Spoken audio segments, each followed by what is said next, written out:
Imagine an empire so vast, so powerful, that its very name struck terror into the hearts of its enemies. This was Assyria, a formidable force that dominated the ancient Near East for centuries.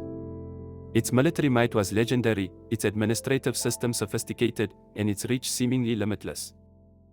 At its zenith, the Assyrian Empire was a beacon of power, a center of culture, learning, and unparalleled military prowess. From the Fertile Crescent to the distant lands, its influence was undeniable. Kings trembled at the sight of its armies, and entire civilizations bowed before its will. Yet, despite this overwhelming strength and apparent invincibility, the Assyrian Empire vanished from the historical stage with astonishing speed. In a mere generation, this terrifying superpower crumbled into dust, leaving behind only ruins and a profound mystery. How could such an empire, seemingly at the peak of its power, disappear so completely? What forces conspired to bring down a civilization that had mastered the art of war and governance? The story of Assyria's fall is not just one of military defeat, but a complex tapestry of internal strife, external pressures, and the unintended consequences of its own brutal success.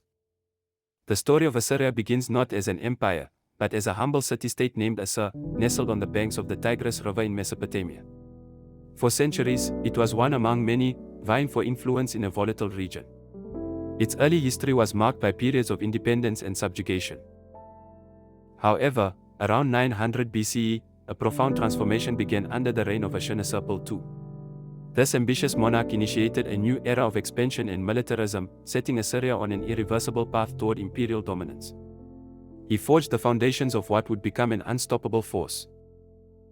Under his leadership, Assyria evolved into a meticulously organized war machine, operating with terrifying precision and efficiency. Every aspect of its society was geared towards conquest and control. This was an army unlike any seen before, designed for relentless expansion. Assyrian military prowess was unmatched. They pioneered the use of iron weaponry on a grand scale, deployed highly effective chariots, and developed sophisticated siege tactics. Their campaigns were characterized by brutal efficiency and a willingness to employ extreme violence to achieve their objectives. Their ultimate goal was nothing less than total domination. The Assyrians sought to conquer vast territories, stretching their dominion from the fertile plains of Egypt in the west to the rugged mountains of Anatolia in the north. They envisioned an empire without equal, built on the subjugation of all who dared to resist. The relentless expansion continued under formidable rulers like Tiglath-Pileser III and Sargon II. These kings perfected the art of imperial administration, ensuring that conquered lands remained firmly under Assyrian control. Their campaigns were not just about conquest, but about consolidation. To manage their vast territories, the Assyrians implemented an efficient infrastructure. They built extensive road networks, facilitating rapid troop movement and communication. A sophisticated system of tribute collection ensured a steady flow of resources back to the imperial core. This intricate network of roads and tribute fueled Assyria's immense wealth. Gold, silver, exotic goods, and vast quantities of raw materials poured into the Assyrian heartland. The empire grew incredibly rich, funding further military campaigns and lavish building projects. However, this prosperity came at a terrible cost, enforced by a core strategy of extreme brutality. The Assyrians systematically uprooted entire cities, deported populations en masse, and enslaved countless peoples. These actions were not random acts of cruelty, but calculated instruments of policy. Intimidation and destruction were key to ensuring submission in conquered lands. Rebellions were met with swift and merciless retribution, often involving public displays of torture and execution. The message was clear: resistance was futile and would be met with utter devastation. Yet, this very harsh rule, while effective in the short term, sowed deep seeds of resentment and rebellion. The constant oppression created a vast pool of embittered peoples yearning for freedom. This widespread discontent ultimately became a significant source of internal instability, a ticking time bomb within the empire. If you're enjoying this journey through the ancient world, take a second to hit that like button. It really helps our channel grow and reach more history lovers like you. I'd love to hear what you think about the Assyrian Empire. Were they brilliant innovators or ruthless conquerors who built their own downfall? Drop your thoughts in the comments below. I read every single one. And if you're fascinated by the rise and fall of ancient empires, stay tuned. We'll soon uncover the secrets of Babylon, the empire that rose from Assyria's ashes. The reign of Ashurbanipal, from 668 to 627 BCE, is often considered the golden age of the Assyrian Empire. It was a period of unprecedented cultural flourishing and intellectual achievement. The empire seemed to reach its absolute zenith under his rule. Ashurbanipal was not merely a warrior king, he was a scholar king with a profound passion for knowledge.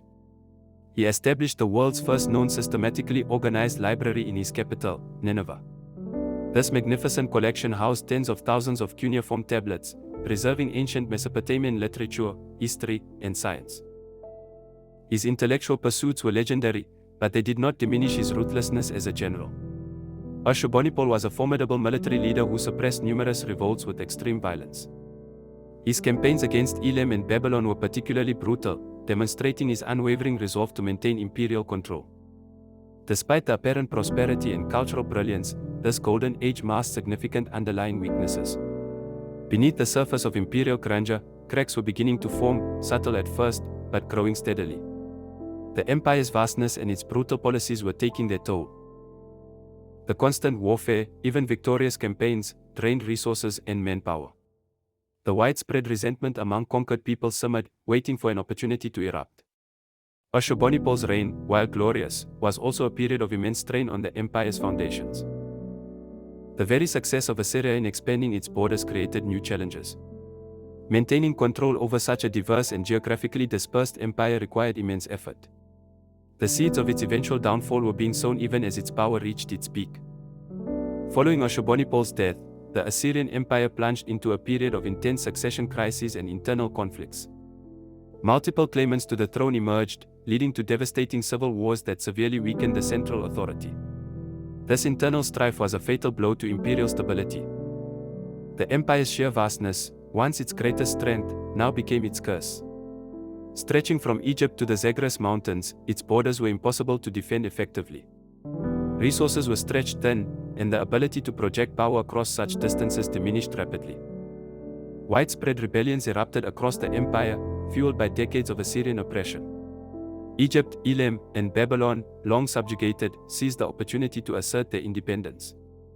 These uprisings diverted crucial military resources and further destabilized the empire. The Assyrian military, once an invincible force, found itself stretched too thin across these vast territories. Constant campaigning had depleted its ranks, and the need to suppress multiple revolts simultaneously proved overwhelming. The war machine was faltering. Economic troubles began to plague the empire. The constant warfare and widespread rebellions disrupted trade routes and agricultural production. This led to a faltering economy, inflation, and a decline in the tribute that had once fueled Assyria's wealth. The imperial coffers were emptying. Internal strife and power struggles continued to weaken the empire from within. The ruling elite became increasingly fractured, unable to present a united front against the growing external threats. This political paralysis accelerated Assyria's decline, leaving it vulnerable to its enemies. The stage was set for the final, devastating blow. As Assyria reeled from internal strife and widespread rebellions, a formidable coalition of its enemies gathered strength. The Medes, a powerful people from the Iranian plateau, joined forces with the resurgent Babylonians and nomadic Scythians. In 612 BCE, this combined force launched a massive assault on Nineveh, the magnificent capital of the Assyrian Empire. The city, once thought impregnable, faced a siege of unprecedented scale and ferocity. Its walls, though mighty, could not withstand the relentless onslaught. After months of brutal fighting, Nineveh fell. The destruction was absolute and catastrophic. Temples crumbled, palaces collapsed, and the city burned for days, its grandeur reduced to ashes. The once proud capital became a symbol of Assyria's utter defeat. The fall of Nineveh marked the definitive end of Assyrian dominance. The once feared war machine was silenced forever, its power broken beyond repair. The remaining Assyrian strongholds fell quickly in the years that followed, and the empire ceased to exist as a political entity. The speed and totality of Assyria's collapse were astonishing. A civilization that had terrorized the ancient world for centuries vanished almost overnight. Its cities were razed, its people scattered, and its memory deliberately erased by those it had oppressed. The legacy of Assyria, however, lived on, albeit in a different form. Its administrative innovations, military tactics, and cultural achievements influenced subsequent empires. But the empire itself, the terrifying superpower, was gone, leaving behind a cautionary tale of power, brutality, and ultimate demise. So, what do you think really caused the fall of the Assyrian Empire? Was it internal chaos, economic collapse, or the wrath of their enemies? Share your theories in the comments below. I am genuinely curious to see what you think. And when you're done, check out my next video, The Rise of Babylon, from Ashes to Empire. Until next time, keep exploring the mysteries of history, right here on the Turkish Odyssey. Thank you for watching. See you in the next adventure.